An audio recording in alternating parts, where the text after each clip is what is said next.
Hey guys, how's it going? So tonight's episode finally picked things back up and got us on track with the transition of the Empire from the Republic, not to mention Gregor's opening scene. The episode in general covered a lot of things lore-wise and transcended the story quite far. I even saw some comments during the watch party saying it felt too rushed, and I have to disagree.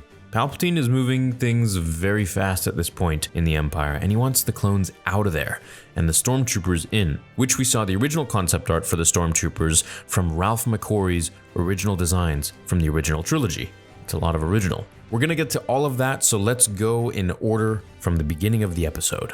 So we start with Gregor running with some hounds and finally getting captured by the Empire.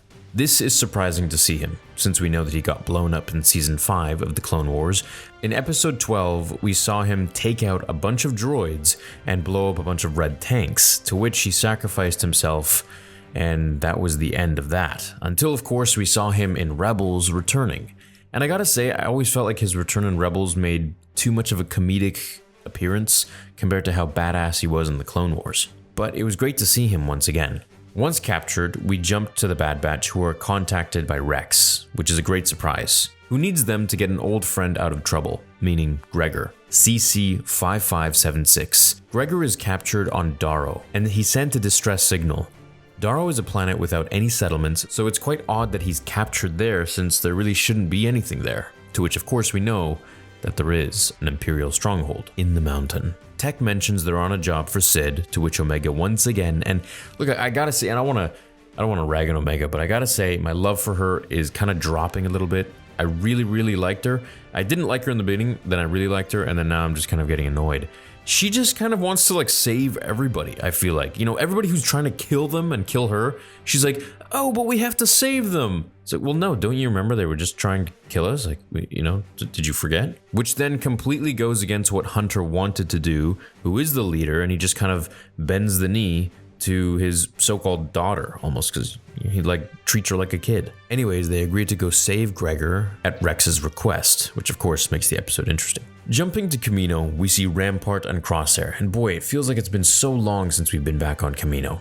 Rampart wants every clone mobilized, and as for the Kaminoans, well, he'll terminate them when the time is right, meaning when they have no more use for them, which is pretty much now. Nala Se is escorting a pack of young clones, young Bobas, if you will, off-world secretively.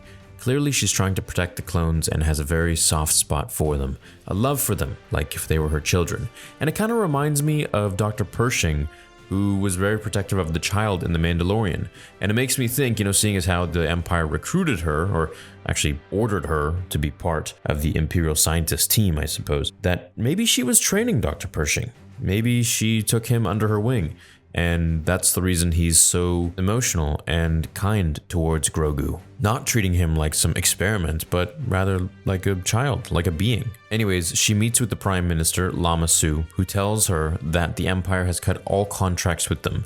So this means that Kamino is officially out of business, and they're not going to be able to make any more money, they won't be able to survive, and they plan to leave the planet in order to preserve their survival and avoid extinction. Now, if you haven't seen my video on all the interesting facts about Kaminoans, please go check that one out. I'm going to link it down below. It has a lot of interesting facts about Kamino the planet, which used to be a lush green planet, and the Kaminoans themselves, and how they didn't look the way they look now. In fact, they did a lot of experiments on themselves in order to preserve their life and to adapt to their new environment. So we now know that the Empire has officially moved on to conscripted stormtroopers, which we'll see in a little bit.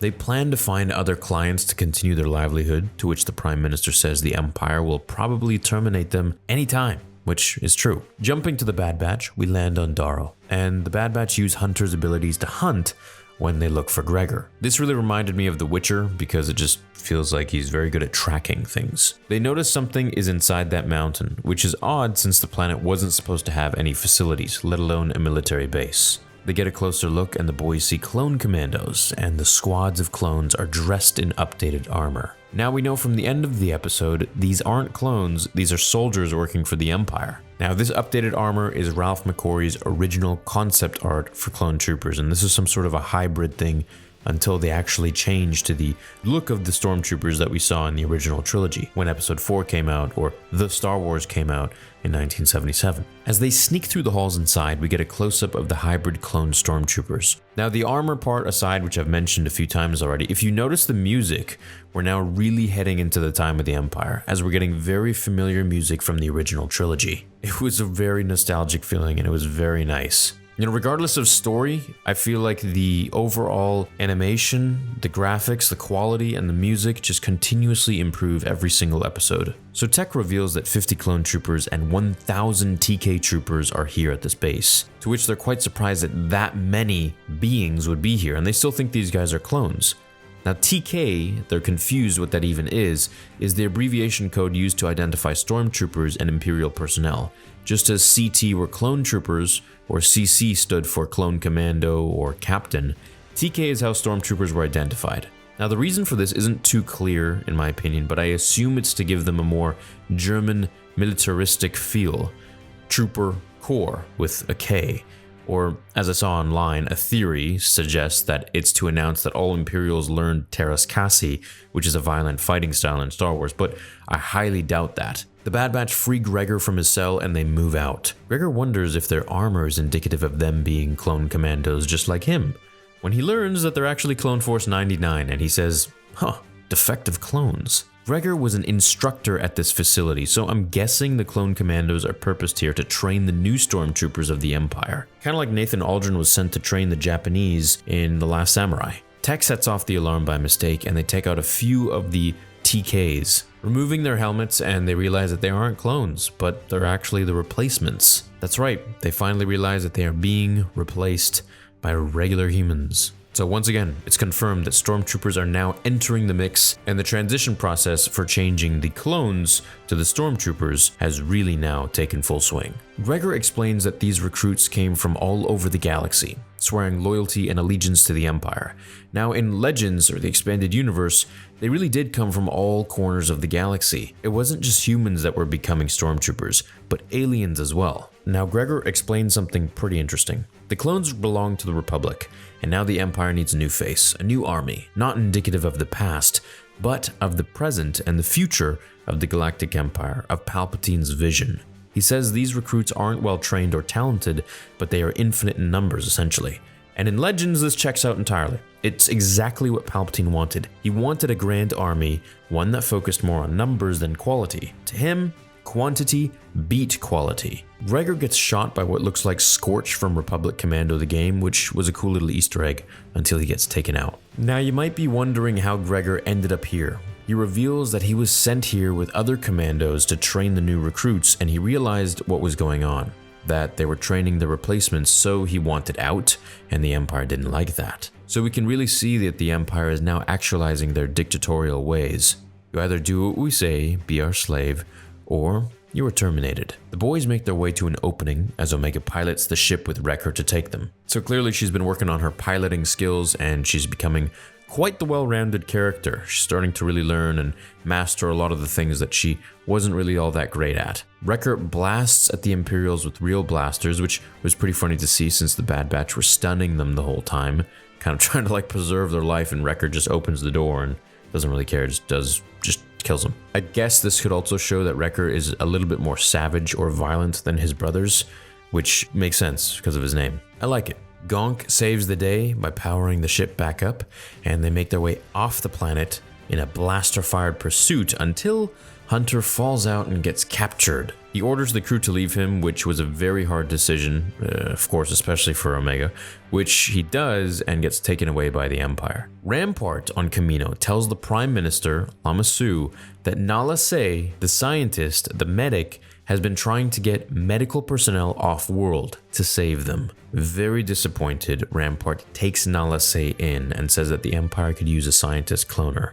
I believe they will use her to clone Palpatine and Grogu and more experiments like that. So this is kind of cool that she's going with them and they're not killing her off, because now we get to see exactly what her experiments are from Palpatine with the Empire. Depending if she's still alive, we could see her in Mando, which would also be pretty sweet.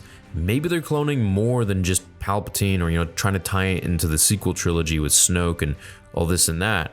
but maybe they're trying to clone, I don't know, like a young Anakin, or eventually they're trying to clone Luke, his hand, and we get a whole heir to the Empire and Dark Empire kind of thing. Maybe that would be pretty sweet.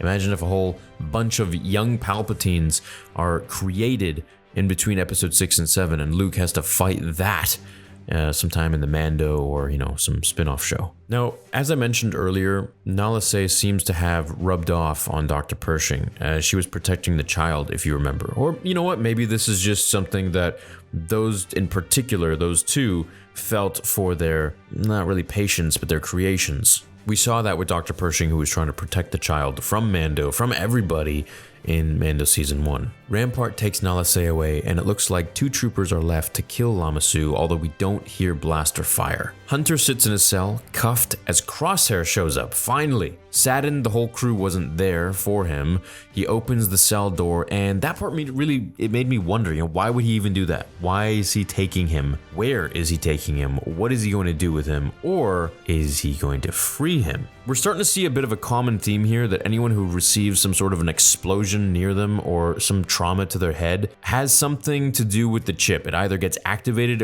if it's inactive, or it gets deactivated if it's active. So my theory is that anybody who gets some sort of a hit to the head, or is around some explosion that could maybe the electromagnetic waves could fry the chip in their brain, maybe it's deactivated now, and maybe Crosshair has just been playing the field in order to actually get close to his brothers and save them. Who knows? That'd be a cool little twist. That was the end of the episode, so what I think will happen next is Rex will come in and save the day with the Bad Batch and Gregor. This could be the death of Hunter this season. I feel like it will only progress Omega's struggle, and while I don't want that to happen because I really like Hunter, I believe that they may do this. Her character development could go really, really far going through these hardships, and it would only accelerate her storyline as well, because then she's more of a gritty and grungy character that's gone through a bit of darkness, which is very relatable, and it allows her to be a little more callous, a little more tough, and to learn things a little more quickly, because she doesn't have any patience. She doesn't have that innocence anymore. And maybe the whole reason of her trying to save people constantly will be completely changed once Hunter dies, and we'll see how she's actually changed entirely. Now, I believe Hauser, Gregor, all of these clones who defy Order 66 and think for themselves will rise up against the Empire and hopefully stand against the tyrannic rule of Palpatine. I believe in the final shot, we could see Vader with Tarkin, or just by himself, as he commands the 501st, which later were turned into Vader's fist with Stormtrooper armor. I hope you guys enjoyed this breakdown. I hope you enjoyed this episode. Let me know what you give it out of 10. I give it an 8.5, 9 even.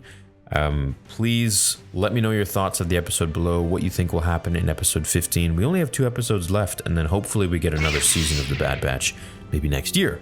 Have a great day. Thank you for watching this breakdown. Leave a like if you enjoyed it. Subscribe if you are new here, and I will see you in the next episode of Star Wars Theory. Until then, remember, my fellow Jedi and Sith friends, the Force will be with you always.